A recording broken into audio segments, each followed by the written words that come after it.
Hello, welcome to the channel and welcome to the conference.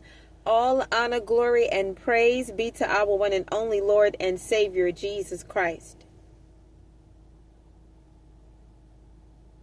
I wanted to come on to tell you guys to be on your P's and Q's. Number one, know your surroundings. Number two, know what's going on around you.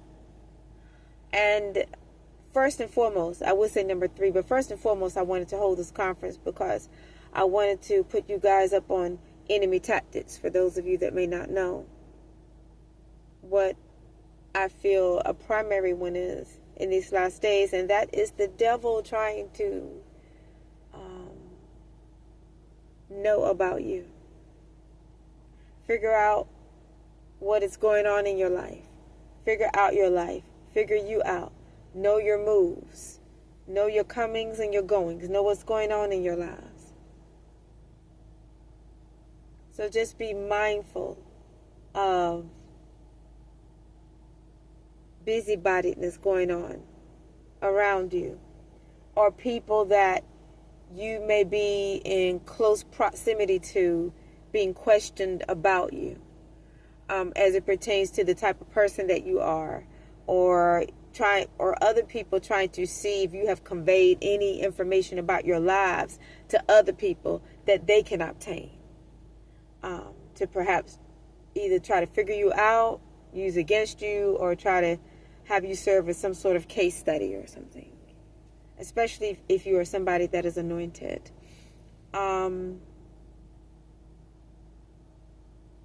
If you are the type of person, you are very antisocial, you don't really mingle with people that much, the people that you do interact with, even if it's just briefly,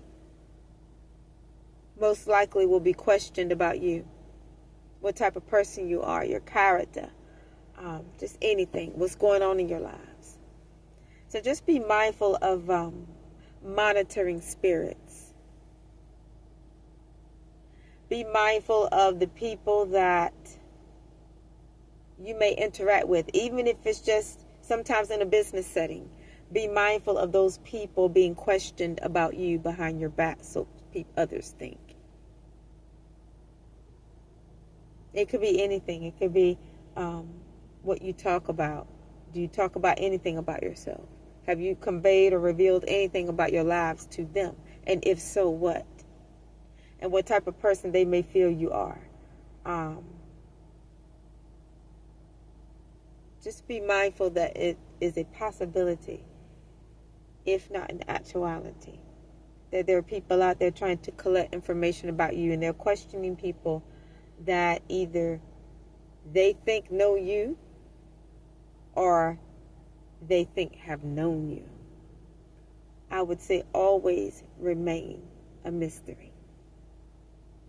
I would say compartmentalize your lives. That means private life on one side, business life on the other side.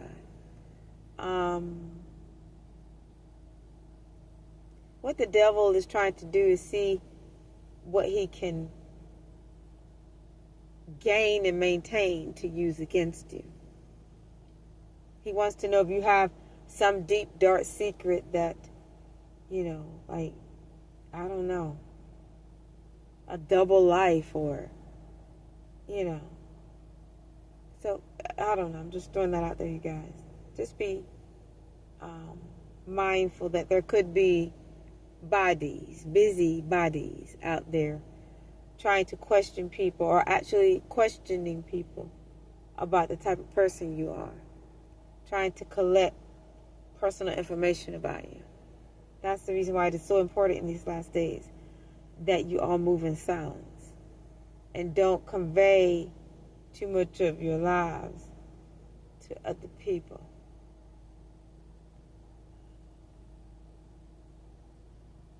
And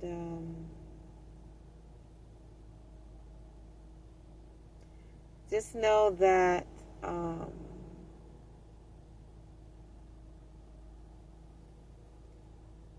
just be mindful of it, you guys.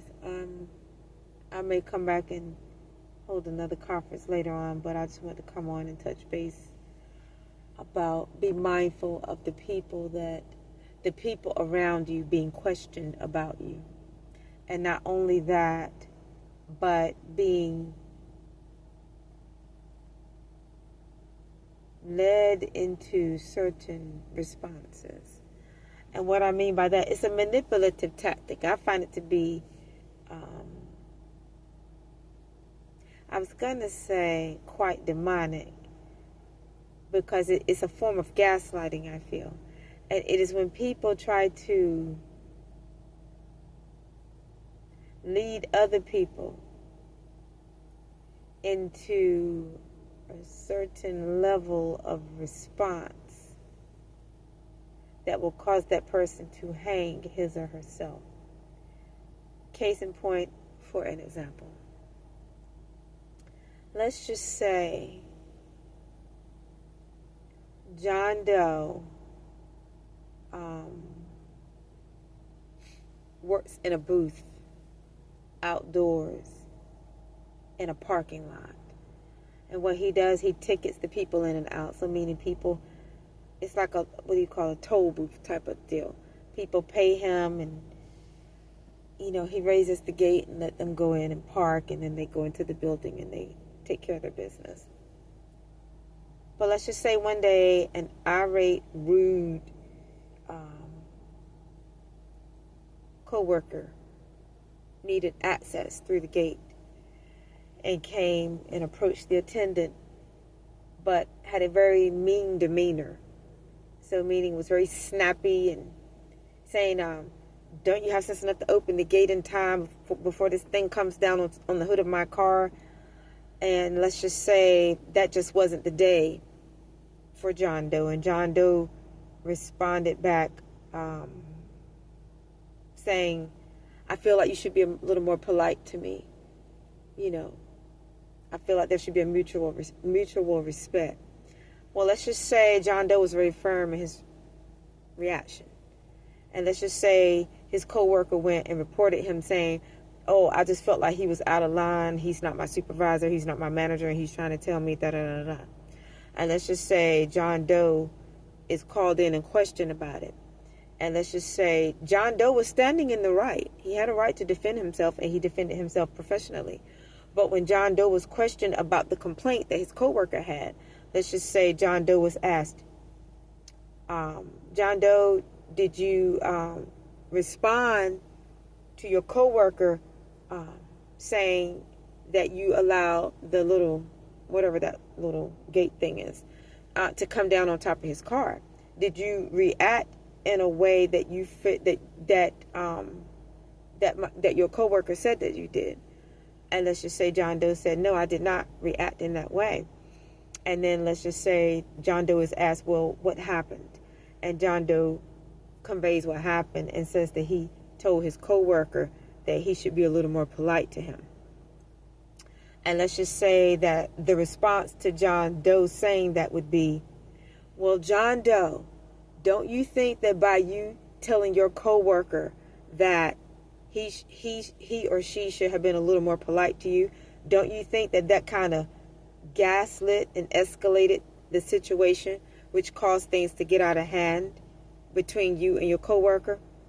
Now, the way that John Doe responds to this particular question will make all the difference in John Doe's life and his employment.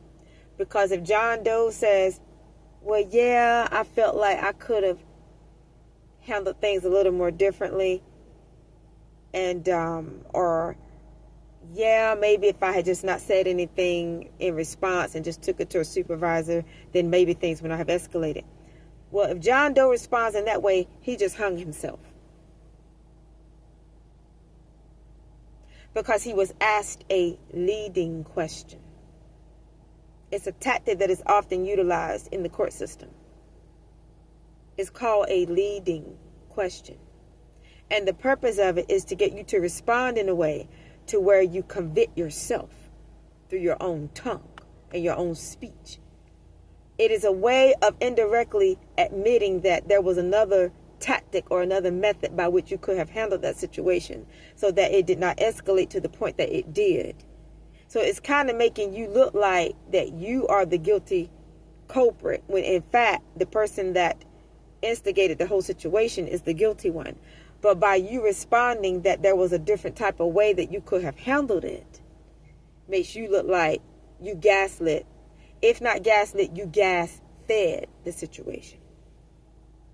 Be mindful of this tactic in these last days, because the whole objective is to get you to hang yourselves by unconsciously, the method by which you answered the question, admitting, yes, you could have handled the matter in a different format.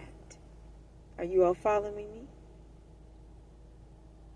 It's a strategic way in getting you to hang yourselves by answering a leading question that makes you look like the bad guy and not the victim. So by John Doe saying, if John Doe said, well, yeah, maybe I could have handled things a little differently. Now who looks like the instigator? John Doe, and not his co-worker. It's an enemy tactic. And if you are not careful, and if you don't take a moment to think before you speak, you can hang yourselves. And then anything you say can and will be used against you as it pertains to your employment at that company, or whether or not if you are written up